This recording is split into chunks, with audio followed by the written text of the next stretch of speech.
Hold on tight, because this is not gossip. This is not whispers from the tabloids. This is Buckingham Palace itself, the very heart of the monarchy, breaking its silence after years of looking the other way. For so long, people wondered about Meghan and Harry's children, Archie and Lilibet. Were they truly royal heirs? Why did the palace stay so quiet? Why did the children never appear before the public in the same way that William and Kate's children did? Rumors swirled, questions piled up, but the palace never spoke. Until now, sources close to the palace have confirmed that the papers have already been prepared. These are not temporary notes or early warnings. These are final orders that will permanently change the status of Archie and Lilibet. The message is brutal, but simple. Their claim to royal identity is gone. This isn't a family argument. It isn't about who likes who. It's about protocol, about the monarchy's oldest rulebook. And to understand why the crown made this move, we have to travel back more than 100 years to a king who set those rules in stone. Don't forget to subscribe to Royal Report Daily for more exclusive coverage. The year was 1917. Europe was at war. The monarchy faced enormous pressure to protect its bloodline from confusion, outside threats, and political danger. King George V stepped forward and issued a declaration known as the Letters Patent. These were not emotional words. They were not passionate speeches. They were dry, precise lines of law. But inside those lines were rules that would shape the monarchy for more than a century. The Letters Patent laid out exactly who had the right to call themselves a prince or princess. The requirements were strict and clear. First, the child had to be of legitimate royal bloodline. Second, the child's birth had to be officially recognized and recorded by the crown itself. Third, the child had to be formally connected to the Church of England. No shortcuts. No exceptions. For generations, these rules protected the monarchy. They made sure royal titles were not handed out like party favors. They kept the bloodline clear and the hierarchy secure. And here lies the problem. When the crown looked at Archie and Lilibet, it saw two children who, through absolutely no fault of their own, did not tick every single box. Their births, their records, and even their ties to the church left cracks that simply could not be ignored. Which is why from the very moment they were born, the clock was already ticking. The royal machinery was quietly waiting for the day it would finally move. Stay tuned to Royal Report Daily. We bring you the truth. That day began in 2019 with the birth of baby Archie. At first, everything seemed to follow the expected script. Joyful announcements, public smiles, a healthy new child welcomed into the world. But then something strange happened, something buried deep inside the paperwork. On Archie's birth certificate, Meghan was listed by her full legal name, Rachel Meghan Markle. That was completely normal and correct. But then suddenly, without any public explanation, the document was changed. Her name was removed and replaced with her royal title, Her Royal Highness, the Duchess of Sussex. Who does that? Birth certificates are not fashion statements. They are legal records, permanently locked into history. Yet here was one being quietly rewritten as though it were a press release. Meghan claimed that Palace forced the change without her knowledge. Palace staff denied it firmly. Both sides pointed fingers. Neither backed down. And in that tug-of-war, a dangerous question was born. Was this about appearances? Or was it about deliberately positioning Archie within the royal legal record? Because one thing became absolutely clear. This child's entry into history was no longer smooth or straightforward. It was messy, contested, and surrounded by growing doubt. And once doubt enters an official record, the foundation beneath it begins to crack.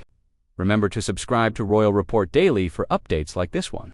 By the time Meghan and Harry welcomed their second child in 2021, the palace had already learned something powerful. Silence was louder than any words. When Lilibet Diana was born, the announcement did not come from Buckingham Palace. It did not arrive with the sound of royal trumpets, proud attending doctors, or carefully prepared photographs of the new baby wrapped for the official archives. Instead, it came from across the ocean. A cheerful, polished press release issued from sunny California.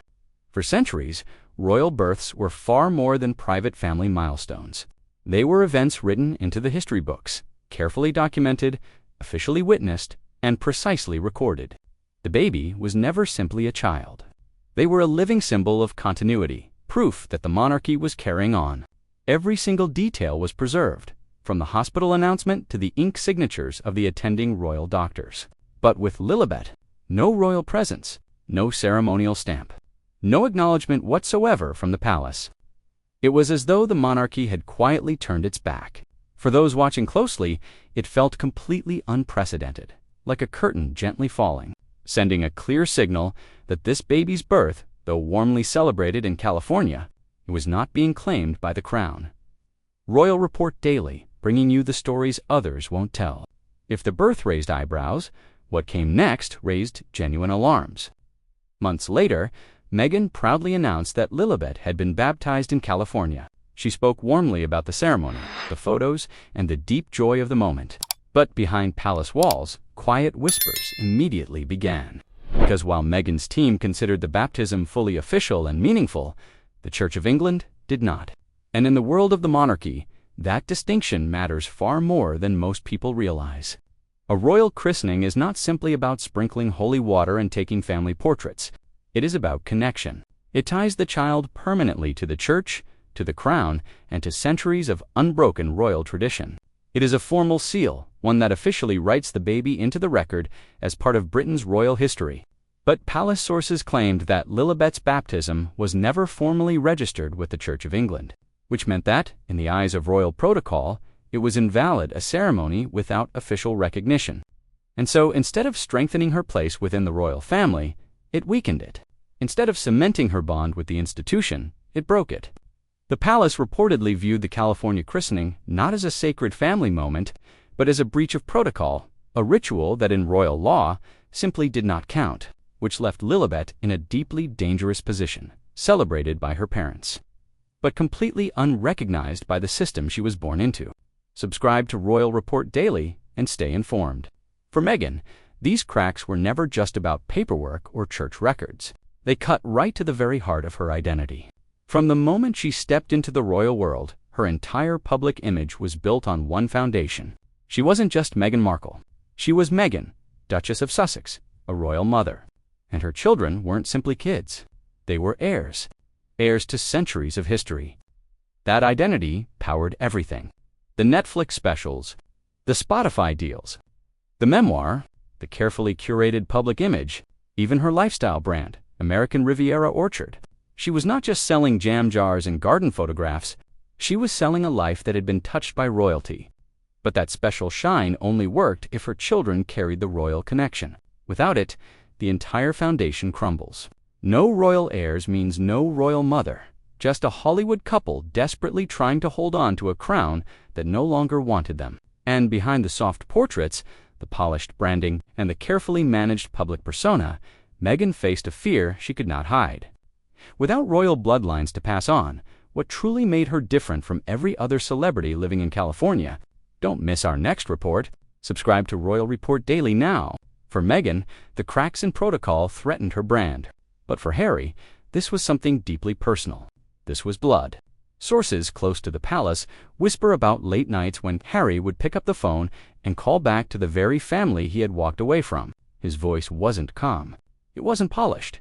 It was emotional and desperate. He begged them to reconsider. He begged for his children's future to be written permanently into the royal record. Those who know Harry say he genuinely believed he could live as both the son who stepped away and the father of children who remained fully royal. He thought stepping back from his royal duties would never erase his children's place in the bloodline. He believed Archie and Lilibet would still carry the Windsor name forward, no matter how far California felt from the streets of London. But every time he tried to explain himself, every time he tried to build his case, the response he received was ice cold. One palace aide reportedly reduced all of his pleading to a single sentence. This is not about emotion. This is about order, lineage, and the future of the crown. For Harry, it was like watching the floor disappear from under his feet. He wasn't just estranged from his father and brother anymore. He was now a prince whose own children were being quietly erased from the very institution that had given him his entire sense of identity. Royal Report Daily, your source for the truth behind the headlines. And then came the move itself. Archie and Lilibet would lose everything. No prince or princess titles. No ceremonial roles. No place in the line of succession. No crown-funded security. No recognition in the official history books of the monarchy. It might sound small, just words, just names, but in the world of royalty, titles are everything. They are the keys to legacy, to recognition, to belonging within the centuries-long story of the crown. Without those keys, Archie and Lilibet's names are completely stripped of their royal weight. From Prince Archie to just Archie. From Princess Lilibet to just Lilibet. And unlike a warning or a temporary suspension, this was not reversible. This was permanent. The palace had filed the documents. The official record books were being rewritten in real time. And in those pages, Meghan and Harry's children were simply erased. For years, Meghan and Harry had built their entire public identity as the royal rebels. They gave interviews, signed major deals, and told their story to the entire world. Every new scandal, every documentary seemed to feed and strengthen that rebellious identity. But here is the fundamental truth. You can only be a rebel if the crown still claims you. Stay connected with Royal Report daily for breaking updates. The monarchy understood this perfectly. That is why it never shouted across the Atlantic. It never responded to every media storm with public statements or arguments. Instead, it stayed quiet, patient, and watchful. And when the right moment arrived, it acted with surgical precision, stripping titles, removing succession rights, and cutting the very last cord connecting the Sussex children to the institution. And so, Archie and Lilibet are not rebels. They are not even royal exiles. They are simply outsiders now. Children who will grow up in California remembered as Harry and Meghan's, but permanently absent from official royal history, that silenced the absence of their names from the records, will echo far louder than any interview or Netflix special ever could. And so we arrive at the final chapter. Years of whispers, growing speculation, carefully produced documentaries, and polished interviews, all of it met with royal silence, ends here. With the stroke of a pen, the palace has chosen protocol over personalities, order over emotion, legacy over love. For Meghan and Harry, the result is devastating.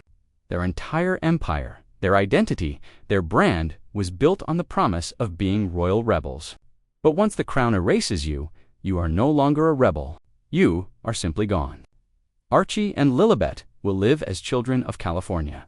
They will grow up in the warmth and love of their parents' world. But the official royal history, the records that outlast entire generations, will not record them as heirs. And that absence, that silence, is more brutal than any public humiliation. Because it is permanent, it is final. This is not just about two young children losing their titles. This is about the monarchy sending a message louder than any speech it has ever given. The crown does not bend to personalities, no matter how globally famous, no matter how loud.